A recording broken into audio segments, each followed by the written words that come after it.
Bonjour et bienvenue. Aujourd'hui, on va s'attaquer à une question vraiment cruciale à notre époque. Quel est le lien, parfois super complexe, entre les médias numériques et la vérité?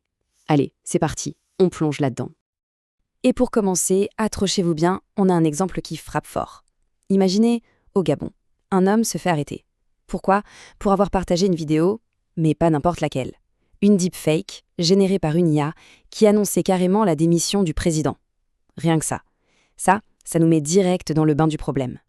Du coup, ça pose la grande question qu'on va creuser ensemble.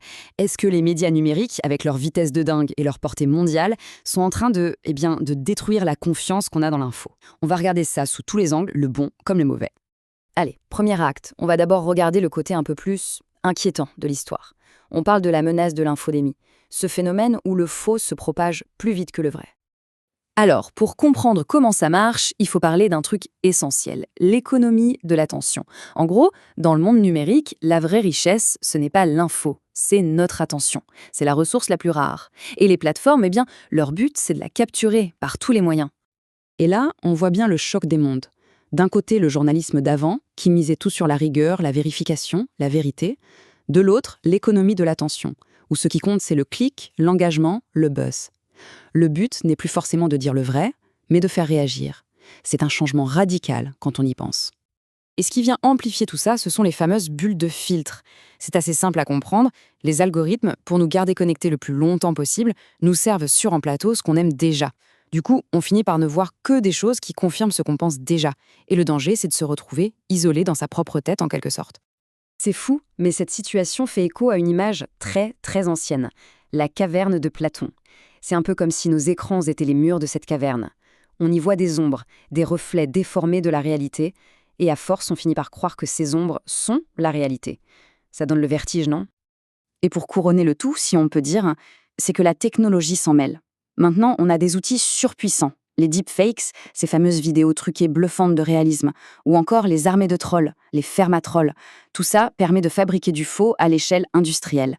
Et là, bonne chance pour démêler le vrai du faux.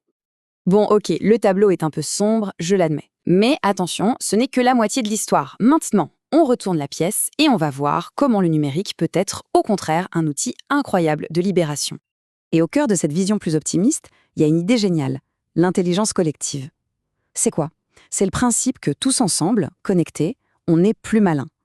Que des millions de cerveaux qui collaborent en ligne peuvent résoudre des problèmes et vérifier des faits bien mieux qu'un expert tout seul dans son coin. Et ça, ce n'est pas juste une belle théorie. Regardez, le journalisme citoyen, qui a permis de montrer au monde ce qui se passait pendant le printemps arabe. Ou encore des groupes comme Bellingcat, des enquêteurs en ligne qui, avec des données publiques, résolvent des affaires incroyables. Et l'exemple que tout le monde connaît, Wikipédia, cette encyclopédie immense qui vit et s'améliore grâce à des milliers de gens.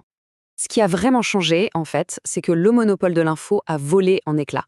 Avant, seuls quelques grands médias avaient la parole. Aujourd'hui, Internet est devenu une sorte d'immense place publique planétaire. Tout le monde, ou presque, peut prendre la parole, donner son avis, et des voix qu'on n'entendait jamais peuvent enfin participer au grand débat. Et attention, ce n'est pas le Far West non plus. Face à ce chaos apparent, des choses se mettent en place pour réguler tout ça. On voit l'être des organisations spécialisées dans la vérification des faits, le fameux fact-checking, et même les lois s'adaptent, comme avec le Digital Services Act en Europe, qui demande des comptes aux grandes plateformes. Alors d'un côté, la menace, de l'autre, l'opportunité. Comment on s'y retrouve là-dedans? Eh bien, la clé, c'est peut-être l'action individuelle. Il faut développer ce qu'on pourrait appeler une bonne hygiène numérique. Et c'est assez simple en fait. C'est une série de réflexes à adopter. Premier réflexe, toujours se demander d'où ça vient. Deuxième, si une info provoque une émotion très forte, méfiance. On respire un bon coup avant de partager. Troisième réflexe, super important, la lecture latérale. C'est-à-dire, on n'avale pas la première source venue, on ouvre d'autres onglets, on compare. Et enfin, on peut utiliser des outils tout simples, comme la recherche d'images inversées.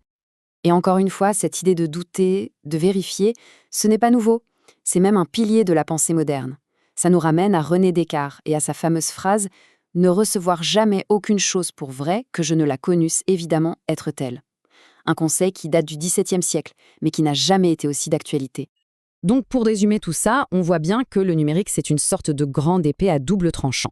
D'un côté, le côté sombre, l'infodémie, les bulles, la manipulation, et de l'autre, le côté lumineux, l'intelligence collective, plus de transparence et la libération de la parole.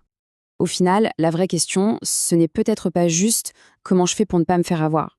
C'est une question beaucoup plus vaste qui nous concerne toutes et tous. C'est une question politique, au fond. Quel monde de l'information on veut bâtir ensemble pour demain? C'est à nous de jouer.